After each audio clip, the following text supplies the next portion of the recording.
In this video, we've got over 30 people to talk about. We've got the guns, the value guys, and the cheapies there. They're going to make you plenty of cash. I'm going to kick it off up top with Isaiah Papali'i. And what we've got here is someone that is super expensive. We get him pretty well 80K, more expensive than the next guy on the list. But he does come with 8 points of a better average there than the next best scorer in Cam Murray. So I really feel like he's going to be a must-have at some point. They do have a buy in round 7, which isn't ridiculous, but it's also something to think about with these top guns. How many of those guys do you want to be having a buy early on in the season?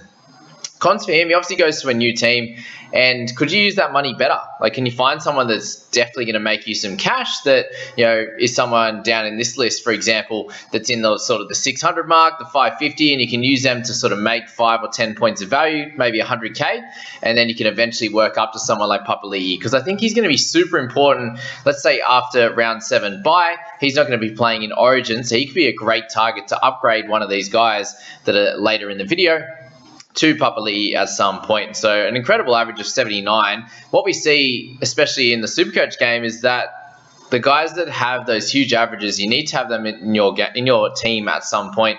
And you see that with the halfback position, the fullback position.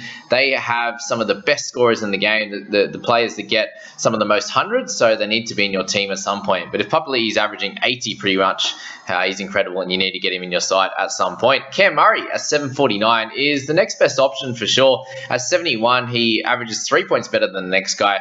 He has a bye much later in the season in 16. What that really means is you can hold him all the way up to the first bye, which is going to be in the Origin time in round 13. So he's going to miss a bunch of games over that period. So I could see myself, and I see a lot of you guys, picking him up at the start and using him all the way the first 12 rounds and then trading him on from there. And hopefully from that point, you've got about a 75 average. He's made a tiny bit of cash and he's scored amazingly well for you. Good thing for him is they have a tough start. So that usually means big minutes for Murray. When they play against sort of those top 8 teams and the games are closer, that is when he gets the most minutes. And we're looking at just a big PPM is what we look for with these middle forwards, is thankfully with him. And other middle forwards there, Payne Haas and these types of guys, they do get to play the big minutes. So anytime they get to play sort of 70 plus, they're going to be scoring somewhere in those 70s to 80s, which is great. And obviously you add on a little bit of a attack in there at some point, and he could be one of those guys you want to start with. So cons for him is really not much, and just a little, maybe a tiny bit of value. If not, if he scores the 71, you're going to be happy if you pick him up from the top. Shawnee Lane, so 724K. He had a stellar season last year, averaged 68. He has a late buy as well in round 14. So he's someone that you could plug and play from the start. They do have a pretty tough draw to kick it off in that first 5 rounds, but what we're looking at with Lane is even in the finals, he got better and better. So across the year, he improved week in, week out. And he has plenty of attack. He can go on runs for certain months there where he scores 80s, 90s, 100s and does really well for your side. Cons for him, just that it's his first season that he's scored so well. And is there any sort of regression from the Eels in this season, 2023? Hudson Young in there at 704K. 67 average and a buy in round 8. I just see him as having a super stellar season last year. So many tries, over 10 tries last year, and I'm just not sure if he can do any better than that. So I'm feeling like his value is priced in, and he's the 4th best scorer. And when you look at some of these other guys like Crichton and Fafita and these types of guys that we'll speak about in a sec, they've all had much better years than what they just produced, where I can't really see Hudson Young scoring too much better than this.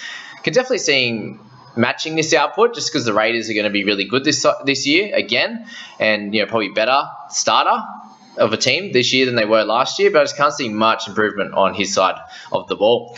Angus Crichton's going to be a fun one this year. So he's been a top 3 second row forward for years now and has had multiple years in the 70s averages there.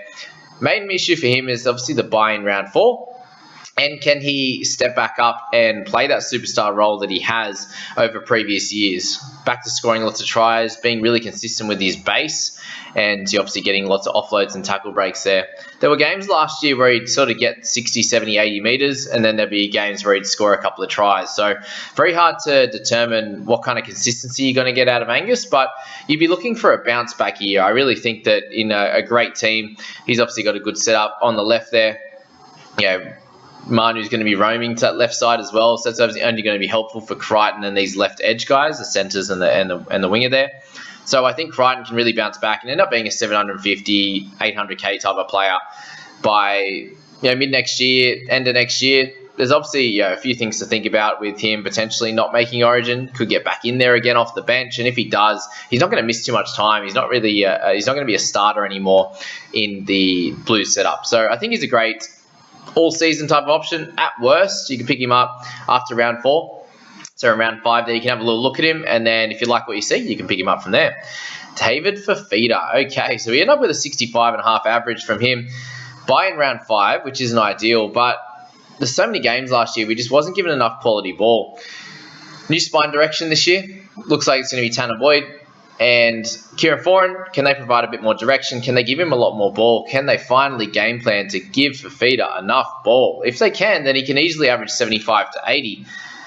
Still, as I said, a bad year puts him in 6th overall in the 2RF. So he can definitely be a guy that can get up to 750, 800k by the end of the year, and 8k cheaper than Crichton. You can pick one of those two guys, and I think either way you're going to be great. They both have a bye very early in the season, so Crichton's going to be more consistent. Fafita probably has a little bit more upside. So however you want to play with that one is your choice. Paddy Carrigan. So 654k for him, comes 35k cheaper there than David Fafita, and probably a little bit less upside. Big thing for him is he gets to play every week all the way until Origin in round 13 for them. He's a big minute workhorse, like we spoke about with Murray and these types of guys up there, like so Murray, Papali'i, and Crichton and the like there, that they could play massive minutes and have a strong PPM there. So with Carrigan, he does average around that 60 minutes, so that's where you get that 62 and a nice PPM. Second year post ACL surgery is the big one for him. And Tohu Harris, the next guy on the list. They're both coming off that big injury. And what we see is that second year is a lot better. Can Carrigan be a sort of 65-minute type of guy? That would naturally just give him a little bit more value, sort of 5 points there. And does he step up and just do a lot more in attack as well? That's all the questions we see from him. He came 7th last year in total points. Can he do it again? That's a big question. Can he improve on that? That's also the question. And if you think he can improve on that, then he's worth getting in your side because he can be a 700k type of player. I just personally don't see him as a top 5 2RF. When you've got a few of these guys just in front of him that didn't really have great seasons. Carrigan had a good one and still end up 7th. So not for me, but could be for other people there. Tohu Harris, so 640k. He comes off a 61 average. Buy in round 12 is pretty solid. Spoke about him having that second year post ACL. The years prior to last year, he was much better. Scored a lot more. Didn't played a tiny bit more minutes, but really the minutes isn't the issue. It was his output when he was on the park there. So I think that he definitely has a little bit of value, maybe a 65 type of average. But do you want someone who's a bit more of a workhorse that is getting a little bit older, that we're not sure if he's going to really dominate and get back to his form from 20 and 21? Or do you go a little bit more expensive and pick up one of these guys like Fafita and Crichton? I personally would go that way, but I know a lot of people would like the consistency of Tohu Harris there. You can plug him in for the entire year, no Origin, and you can have a lot of fun from there. Johnny Bateman, so 623k, average 59. So they're obviously basing this, they're basing this off a little bit of a discount based on what he was scoring when he was here a few years ago. So he's a little bit older. That's probably the main issue for him. At 29, he's going to have a bit of an interrupted preseason as well. So put those two together, and he definitely can have a little bit of value just based on what he was scoring last time he was here. But can he do that again? What kind of role is he playing? Is he going to be in 13? Is he going to be on the edge? There's so many questions with him. He's obviously a big minute type of guy. But yeah, so we're not even sure if he's going to be here just before round 1, if he's going to be here after that. So I think we can just wait and see with him and potentially pick him up. I would say in round 8 or after that. He's not going to be playing Origin. There's plenty of good things on his side that you can talk about. Tyson Frizzell there. We've got him at 603k, coming off a down year, buy in round 10. Obviously, I just think that he, in a better team, a better spine we've got here, he could have a nice 9-round run and do really well. He has been someone in the past that's been a very attacking type of player, good tackle breaks, good try-scoring ability. Can he get back to that in his older age? That's the big question mark for Frizzell. For me, I'm going to be leaving him out of my team for now. If we're looking at the guns, then our top 3, we've got Dave Fafita for me, just edges out Crichton, just because he has a little bit more upside, and I think that what they've done with their spine well, hopefully what they've done with about to do with their spine is going to work out well for him. And, Foreigner's that type of guy that does like to feed his outside men. And, if he can teach Tanner Boyd the right way to play, then, obviously giving Fafita a good ball in close position, not just giving it to him to nut truck it up, but actually giving the ball to him closer to the line when he's drawing a lot of defenders is going to be best for him. So I see Fafita number 1, Crichton number 2, and Murray number 3, just having a super consistent player who has a strong run all the way through to that first buy. So they're my top 3 guys, and we move on to the value guys. So that Butcher there at 580k, he's going to get a nice run to start the season, but the main issue is that buy in round 4 there. So it's his spot until Satili's return. Looks like it's going to be about 8 weeks, so he'll get about 6 or 7, let's say, for him to do his thing. He obviously got attacking upside and a good team. He scored, I think, 8 or 9 tries last year. And 4 out of the 12 games that he played big minutes on an edge there, he scored at 55. So, the other 8 of those, he scored above 55, which is his average, and gives him a fair bit of extra juice, extra value there that you can use to do really well to start this year. But that buy in round 4, just a bit of a kick. And will he make enough cash or score enough points? Like, if he goes on a nice run and scores a few tries, then he's going to average sort of around that 70. But if he doesn't, he could be like a 60, 55. And is it worth having that type of guy that can't be in your team for a long time and won't be able to make a lot of cash in that period? Maybe gets to 650 max, but plenty of questions. And when scores, their prices only change after 3 weeks, then there's a lot riding on that first 3 weeks, for example. Adam Elliott at 564, 53.6 average, buy in round 10, which is nice. Post FEMA average over 70 in big middle minutes last year for the Raiders, which he should get the same at the Knights, 55, 60 minutes. And you're looking there at a PPM of just over 1, bit of attacking flair as well. And you can see somewhat of an average in the 60s, the low 60s, I say, at a minimum would be ideal. He got a decent amount of attacking stats last year at the Raiders. He won't be able to get as many opportunities, you'd say, at the Knights, but I still think he's going to be a great option. One of the best in this position for sure. Really, the cons for him is just don't know his minute split. Is he going to get 50? Is he going to get 60, 65? There's plenty of question marks there, but looks like they're going to need some big middle forwards. Like Clemmer did, he was a 62, 63 type of player. Elliott could take that for sure. Mitch Barnett, 536, average 51, buy in round 12 for him. Obviously love his edge output. Talk is he's going to play a bit of edge, bit of middle. We don't know how many minutes he's going to play. If we're looking at his 3 years prior to last year, he's 51 average. He averaged 62 across those 3 years if you combine them together. So it's 11 points undervalued just based on that. If he can get back to that, then that's obviously a bit of a win there. And you can see him being a really solid player. Can be somewhat inconsistent, but he's not sure on his role and what that's going to be at the Warriors this year. Tavita Pangai Jr. with the Dogs. So was played really poorly last year in terms of, lots of games off the interchange, bunch on the edge, a little bit through the middle, just really couldn't get any consistency. Lowest minutes for a while at 52. In 4 years there was his lowest, and heaps of bench games. We had a 1 ppm for him generally is where he sits. So if he can get sort of a 60-minute type of role, a lot of time when he plays the bigger minutes, he can get a bunch more attacking stats, which is obviously great. He doesn't seem to go missing too much, especially if you play him in that 2 spurts there of sort of 30, 32 minutes each, then he should be able to do pretty well. So buy in round 13 as well, you get a long look at him. If you don't start with him, you can potentially pick him up after 3 or 4 weeks, but he's super inconsistent. He can get sin binned, he can get sent off, he can get on report and miss a few games for suspension. So plenty to think about with Tavita. I'm thinking about him. He's not currently in my team. Teague Wilton, on the other hand, 493k, average of 47, buy in round 6 isn't ideal.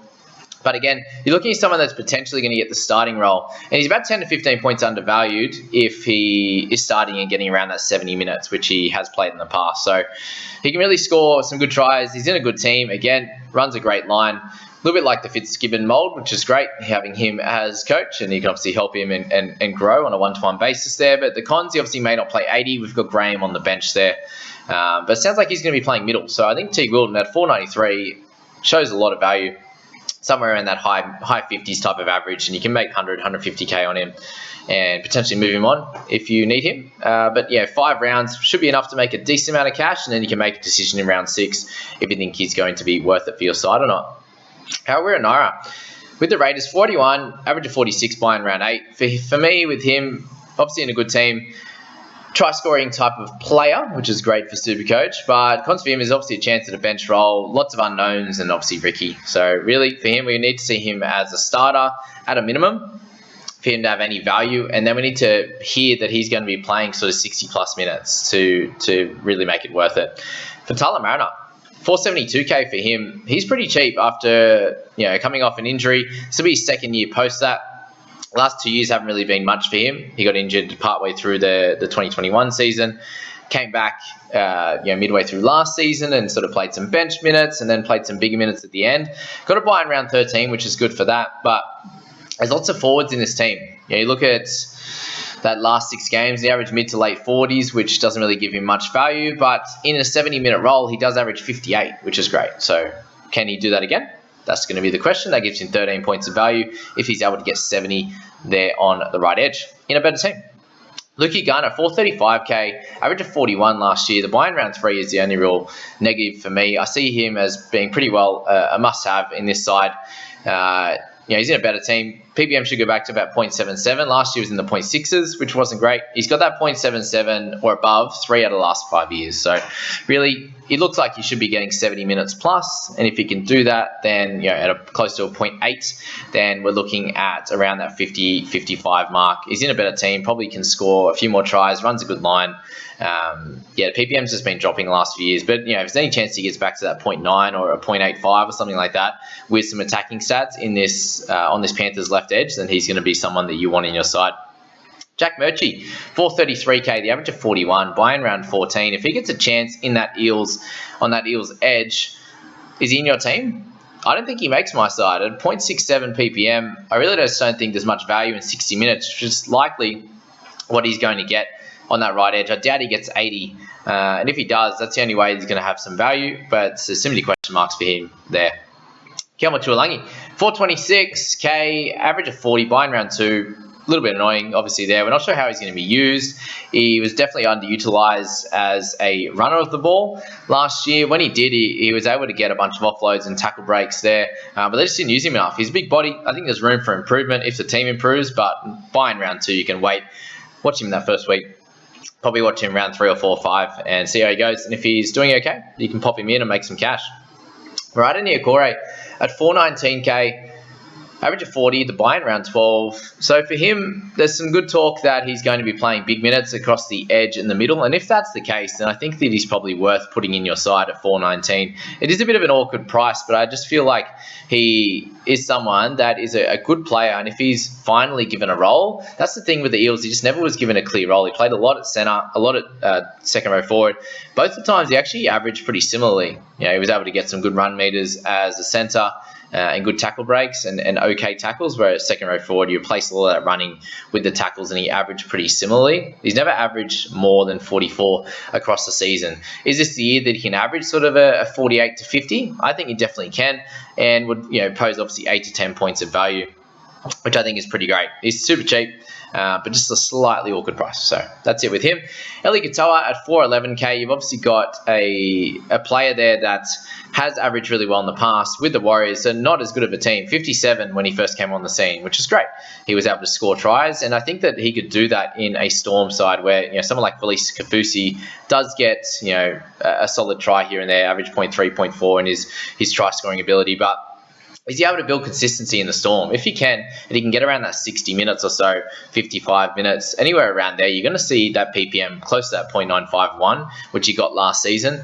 I can see that happening just with some attacking stats that he'll get with Storm. Hopefully his defense, well, that's the only way he's going to stay in this team is if his defense is good enough. And if you see him in that starting side, then you know that he's been trusted in that role.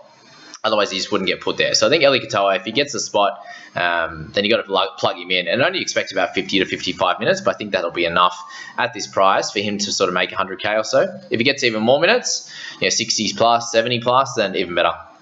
All right, value guys.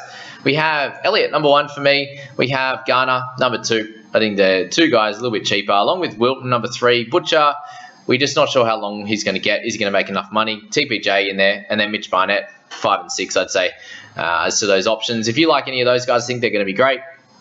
And then we've got guys like Katoa and stuff that if they get a spot, then they're going to be good as well. Okay, let's move on to the cheapies, guys. Got about 8 or 9 of these guys. Mitch Dunn, 372k, 35 average last year. He had the buy. He has the buy in round 15. Question is, does he get 80 for the first month? Right? If he gets 80 minutes for the first month, then there's a decent amount of value. Looking at him probably averaging close to 50 if he gets 80 minutes. If he gets 70 minutes, somewhere in the 40s. But again, would be enough for him to make some cash. But how long does he get the spot for? Does he get it for a month? Does he get it for a couple of months? There's, is there going to be injuries? There's a bunch of different questions. I'm personally probably going to leave him out at this stage. It's a bit of an awkward price. If Katoa gets the spot, you probably get him in instead at 40k more. He has a limited time, and he really needs to fire to be able to make you some cash. So then you're going to have a couple of price rises most likely. Trent Leoro, 365k, averages 35 last year, buying round 9. 0.9 ppm last year.